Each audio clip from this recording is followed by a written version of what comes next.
పరిశుద్ధుడైన యేసు క్రీస్తు ప్రభువారి ప్రశస్త నామములో మా వీక్షకులందరికీ శుభాలు తెలియజేస్తున్నాను. ప్రభుచిత్తం మీద ఈ వీడియోలో దావీదు యొక్క జీవిత చరిత్రను బాల్యం మొదలుకొని శిఖలకు వరకు గల మధ్య జరిగిన ప్రాముఖ్య విషయాలు తెలుసుకుంటాం. ఈ వీడియోను ఖచ్చితంగా చివరి వరకు చూసి మీ అభిప్రాయాన్ని మాకు తెలియజేయండి. దేవుడు మొట్టమొదటిగా దావీదును నా చిత్తానుసారమైన మనసు గలవాడు అని మొదటి సమయంలో పరిచయం చేశాడు. యూదా బెత్లెహేము వాడగు ఎఫ్రాతీయుడగు యెష్షయికి 10 మంది సంతానం. వారిలో 8 మంది పురుషులు, 2 స్త్రీలు. 7వ వాడు దావీదు బెత్లెహేములో జన్మించాను. దావీదుని గురించి మనం చూసినట్లయితే ఎర్రనివాడు, రూపవంతుడు, సుందరుడు, చక్కని నేత్రములు గలవాడు, మాట నేర్పరి, బహు యుద్ధసూరుడు, యుద్ధశాలి, సుబుద్ధి, వివేకం గలవాడు, సీతార చమత్కారముగా వాయింపగలవాడు, కీర్తనాకారుడు, గొర్రెల కాపరి. దేవుడు అతనికి తోడై ఉన్నాడు. ఇశ్రాయేలులకు మొదటి రాజైన సౌలు దేవుని ఆజ్ఞను గైకొనుక దేవునికి అవిధేయుడైనందున దేవుడు సౌలును రాజుగా తొలగించి తాను చిత్తానుసారమైన మనసు గల యొక్కనిని ఇశ్రాయేలు మీద అధిపతిగా నియమించినని సెలవిచ్చాను సమూయేలు ద్వారా. రెండవసారి కూడా సౌలు అమాలేకీయుల విషయంలో పాపం చేసినప్పుడు దేవుడు మరలా దావీదుని గురించి సమూయేలు ద్వారా సౌలుతో సెలవిడ మనం చూస్తాం. సమూయేలు సౌలును గురించి దుఃఖించుచుండగా, ఇశ్రాయేలు మీద రాజుగా ఉండకుండా నేను విసర్జించిన సౌలును గురించి నీవెందుకు దుఃఖింతవు? నీ కొమ్మును తైలంతో నింపుము, బెత్లెహేము వాడగు యెష్షయి కుమారులో ఒకరిని రాజుగా అభిషేకించమని సమూయేలుతో దేవుడు సెలవిచ్చెను. సమూయేలు దేవుని ఆజ్ఞ ప్రకారం బెత్లెహేము వాడైన యెష్షయి యొద్దకు వెళ్ళి అతని కుమారులలో దావీదును తైలపు కొమ్ము తీసుకుని రాజుగా అభిషేకించెను. యెహోవా ఆత్మ సౌలును విడిచిపోయి యెహోవా యొద్ద నుండి దురాత్మ ఒకటి వచ్చి సౌలును వెరిపింపగా సౌలు సేవకులు సౌలుతో, దేవుని యొద్ద నుండి దురాత్మ నిన్ను వెరిపించున్నది. దురాత్మ పోవునట్లు సీతారా చమత్కారంగా వాయింపగల యెష్షయి కుమారుని బెత్లెహేము నుండి పిలిపించదమని సెలవేయగా సౌలు ఒప్పుకుని దావీదుని పిలిపించాను. దావీదు తన తండ్రి అయిన యెష్షయి ఇచ్చిన రొట్టెలను, ద్రాక్షారసపు తిత్తిని, ఒక మేకపిల్లను తీసుకుని సౌలు దగ్గరకు రాగా సౌలుకు దావీదు మీద బహు ఇష్టం పుట్టాను. అప్పుడు దావీదు సౌలు ఆయుధములు మోయవాడాయను. ఇలా సౌలు దురాత్మ చేత బాధించబడినప్పుడల్లా దావీదు సితారాతో వాయించగా దురాత్మ పోయి సౌలు శాంతిరేవాడు. ఈ విధంగా దావీదు తన తండ్రి అయిన యెష్షయి గొర్రెలను మేపుచు సౌలునద్దకు పోవచ్చు వచ్చుచూ ఉండేవాడు. ఒకప్పుడు ఇశ్రాయేలులకి ఫిలిష్తీయులకు యుద్ధం జరుగుతుండగా వృద్ధుడైనటువంటి యెష్షయి దావీదుని పిలిచి, దండులో ఉన్న నీ సహోదరుల యొద్దకు త్వరగా వెళ్ళి వారి క్షేమ సమాచారమును ఆనవాళ్ళతో తీసుకుని రమ్మని చెప్పాను. దావీదు గొర్రెలను కాపరికి అప్పగించి పరిగెత్తుకుని పోయి సైన్యములో ఉన్న తన సహోదరులను కుశల ప్రశ్నలు అడిగాను. దావీదు వారితో మాట్లాడుచుండగా గాతువాడైన గొల్యాతు అను ఫిలిష్తీయ సూర్యుడు ఫిలిష్తీయ సైన్యులను వచ్చి, మీ పక్షముగా ఒకరిని ఏర్పరచుకుని అతనిని నా యొద్దకు పంపుడి. అతడు నాతో పోట్లాడి నన్ను చంపగలిగిన ఎడల మేము మీకు దాసులు మగదము, నేను అతనిని జయించిన ఎడల మీరు మాకు దాసులగుదురు అని ఇశ్రాయేలీయుల సైన్యమును తిరస్కరించగా దావీదు వినెను. దావీదు ఆ ఫిలిష్తీయుని చంపిన ఎడల బహుమతి ఏమని అనేకులను అడుగగా ఆ మాటలు నలుగురికి తెలిసి సౌలుకు తెలియజెప్పిరి. సౌలు దావీదును పిలిపించెను. దావీదు సౌలుతో, ఈ గొల్యాతును గూర్చి ఎవని మనసు కృంగ నిమిత్తం లేదు, మీ దాసుడైన నేను వానితో పోట్లాడుదునని చెప్పగా సౌలు, ఈ ఫిలిష్తీయునితో పోట్లాడుటకు నీకు బలం చాలదు, నీవు బాలుడు అని చెప్పగా దావీదు, నేను నా తండ్రి యొక్క గొర్రెలను కాయచుండగా సింహమును ఎలుగుబంటియు వచ్చి మందలో నుండి ఒక గొర్రెపిల్లను ఎత్తుకొని పోవచుండగా నేను దానిని తరిమి చంపి దాని నోట నుండి ఆ గొర్రెను విడిపించుతిని. అది నా మీదికి రాగా దాని గడ్డమ పట్టుకొని దానిని కొట్టి చంపితిని. ఆ సింహమును ఎలుగుబంటిని చంపితిని. జీవం గల దేవుని సైన్యమును తిరస్కరించిన ఈ సున్నతి లేని ఫిలిష్తీయుడు వాటి వలె అగును. సింహం యొక్క బలము నుండి ఎలుగుబంటి యొక్క బలము నుండి నన్ను కాపాడిన దేవుడు ఈ ఫిలిష్తీయుని యొక్క చేతిలో నుండి నన్ను కాపాడునని చెప్పగా సౌలు దావీదును పొమ్మనెను. యెహోవా నీకు తోడుగా ఉండని చెప్పి పిమ్మట సౌలు తన యుద్ధ వస్త్రములను దావీదునకు ధరింపజేసి రాగి శిరస్త్రాణం ఒకటి అతనికి కట్టి యుద్ధ కవచమును తొడిగించెను. ఈ సామాగ్రి దావీదునకు వాడుక లేదు కనుక తన కర్ర చేత పట్టుకుని ఏటి లోయల నుండి 5 నూనె రాళ్ళను ఏరుకుని తన ఎద్దరున్న చిక్కములో నుంచుకుని వడిసెల చేత పట్టుకుని ఆ ఫిలిస్తీని చేరుకుపోయాను. డాలు మోయేవాడు తనకు ముందుగా పోడుచుండగా ఆ ఫిలిస్తీయుడు బయలుదేరి దావీదు దగ్గరకు వచ్చి చుట్టూ పార చూసి దావీదుని కనుగొని ఆ ఫిలిస్తీయుడు లేచి దావీదుని కలియుటకై అతనికి ఎదురుగా పోగా దావీదు వారిని ఎదుర్కొనుటకు సైన్యం తట్టు త్వరగా పరిగెత్తుపోయి తన సంచిలో చేయి వేసి అందులో నుండి రాయి ఒకటి తీసి వడిసెలతో విసిరి ఆ ఫిలిస్తీని నుదుట కొట్టెను. ఆ రాయి వాని నొదరు చొచ్చినందున వాడు నేలను బోర్ల పడెను. దావీదు ఫిలిస్తీని కంటే బలాఢ్యుడై ఖడ్గము లేకయే వడిసెలతోనూ రాతితోనూ ఆ ఫిలిస్తీని కొట్టి చంపాను.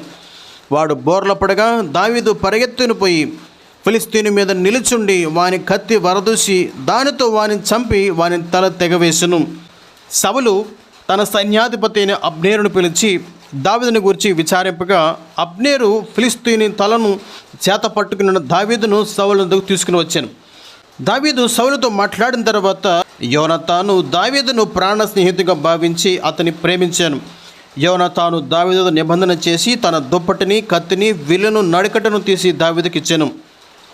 సౌలు దావీదును ఎక్కడికి పంపినను సుబుద్ధితో పనిచేసుకుని వచ్చును గనుక సౌలు యోధుల మీద అతన్ని నియమించాను. దావీదు అందరి దృష్టికి అనుకూలుడై ఉండెను. దావీదు ఫిలిస్తీని హతం చేసి తిరిగి వచ్చినప్పుడు స్త్రీలు ఇశ్రాయేలీల ఊళ్ళలో నుండి తంబురులతోనూ సంభ్రమలతోనూ వాద్యములతోనూ పాడుచు నాట్యమాడుచు వచ్చి సౌలుని ఎదుర్కొని సౌలు 1000 కొలదియు దావీదు 10,000 కొలదియు శత్రువులు హతము చేసిరి అని పాడిరి. ఆ మాటలు సౌలుకు ఇంపుగా ఉండనందున బహు కోపం తెచ్చుకుని నాట నుండి దావీదుపై విషపు చూపు నిలిపాను. మరునాడు దేవుని యొద్ద నుండి దురాత్మ సౌలు మీదకు బలముగా వచ్చినందున అతడు ఇంటిలో ప్రవచించుచుండగా దావీదు మునుపటిలాగునే వీణ చేత పట్టుకుని వాయించాను. ఒకప్పుడు సౌలు చేతుల్లో ఈట ఉండగా దావీదును పొడిచి గోడకు బిగించుదననుకుని సౌలు ఆ ఈటను విసిరాను. అయితే దావీదు 2 మార్లు తప్పించుకునేను. యెహోవా తనను విడిచి దావీదునకు తోడై ఉండుట సౌలు చూచి దావీదునకు భయపడెను.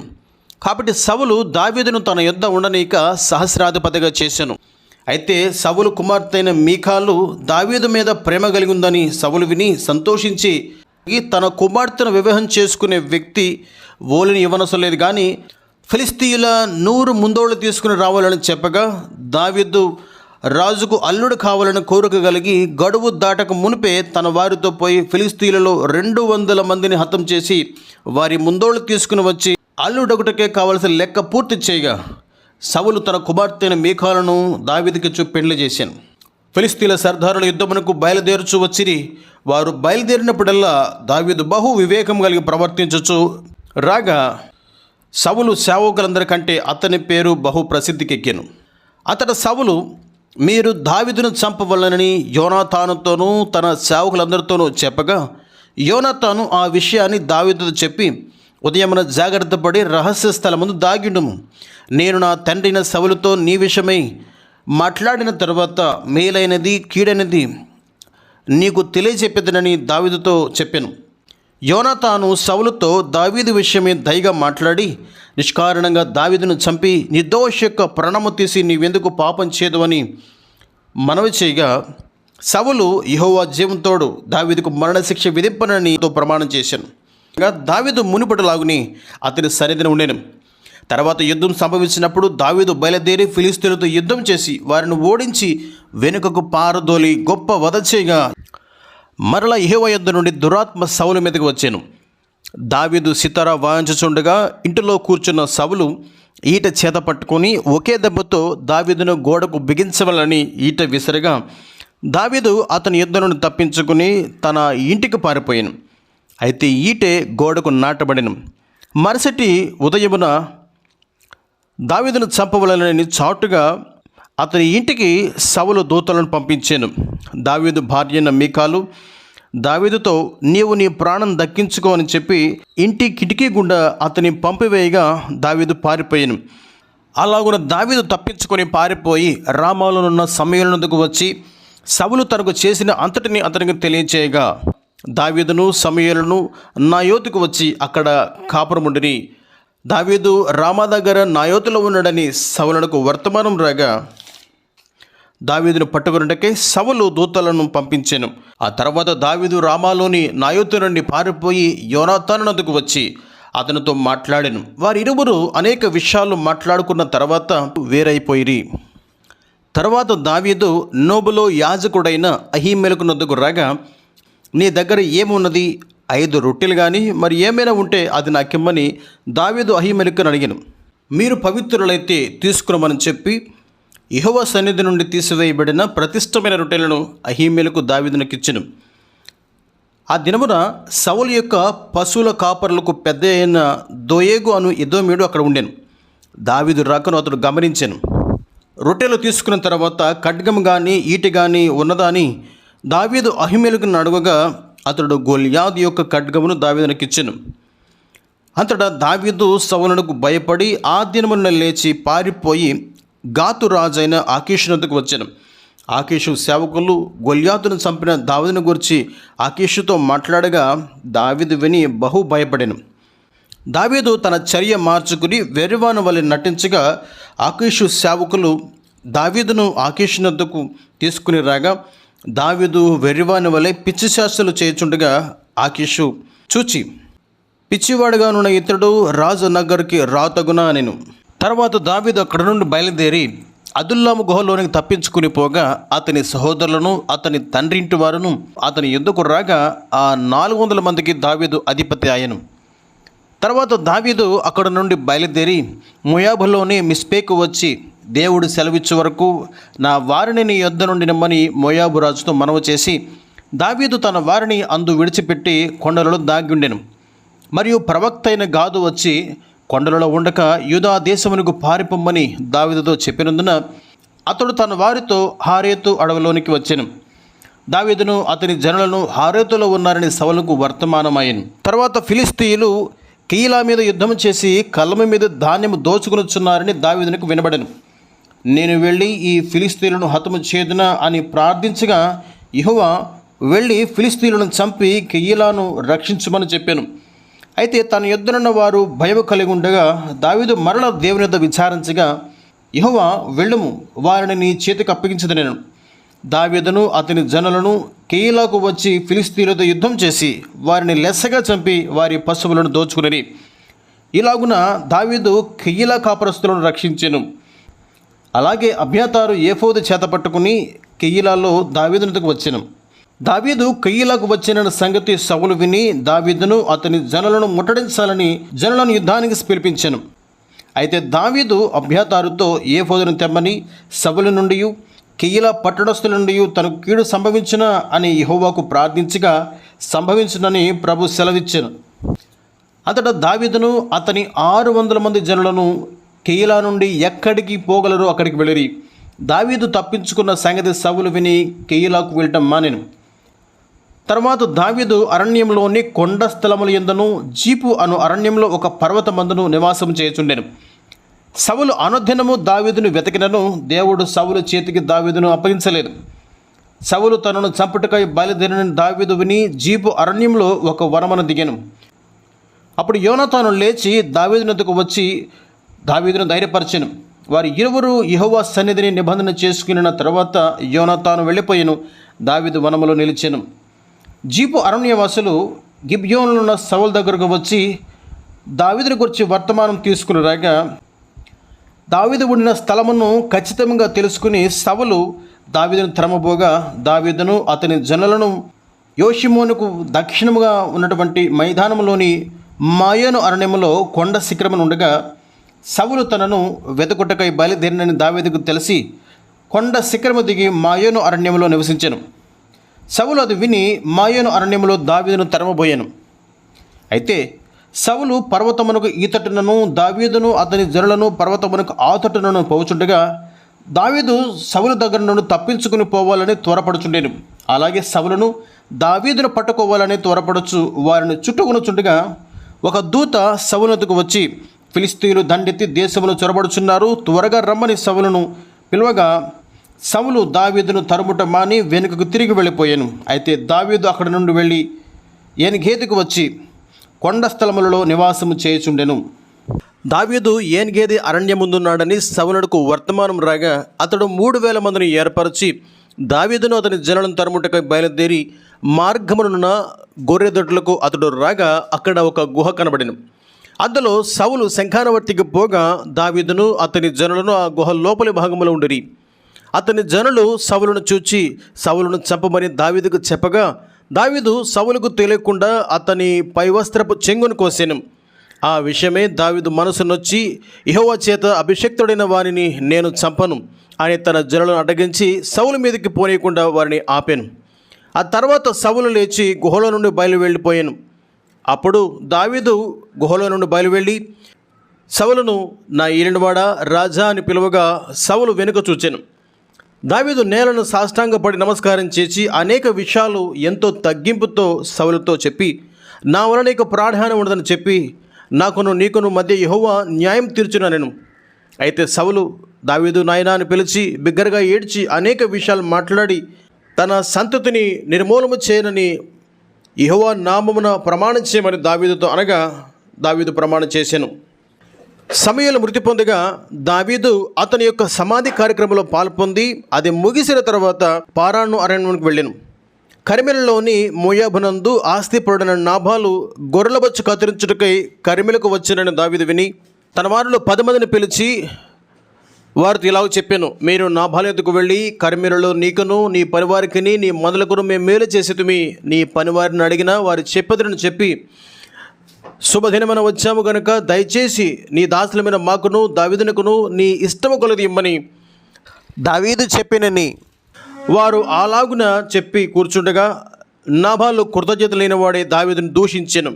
ఆ వార్త దావీదుకు తెలియగా దావీదు తన వారిని కత్తులు ధరించమని తాను ఒక కత్తి ధరించి నాబాలును అతనికి కలిగిన సంతానాన్ని అంతటిని నేనుండనీయను అని 400 మందితో దావీదు బయలుదేరగా నాబాలు యొక్క పనివాడు జరిగినది నాబాలు భార్య అయినటువంటి అబీగయలకు చెప్పగా అబీగయలు నాబాలుతో ఏమి చెప్పక అనేకమైన భోజన పదార్థములను గాడిద మీద వేయించి ఆమె గాడిద ఎక్కి ప్రయాణం చేయగా పర్వతపు లోయలోనికి వస్తుండగా దావీదును అతని జనులను ఆమెకు ఎదురుపడిరి.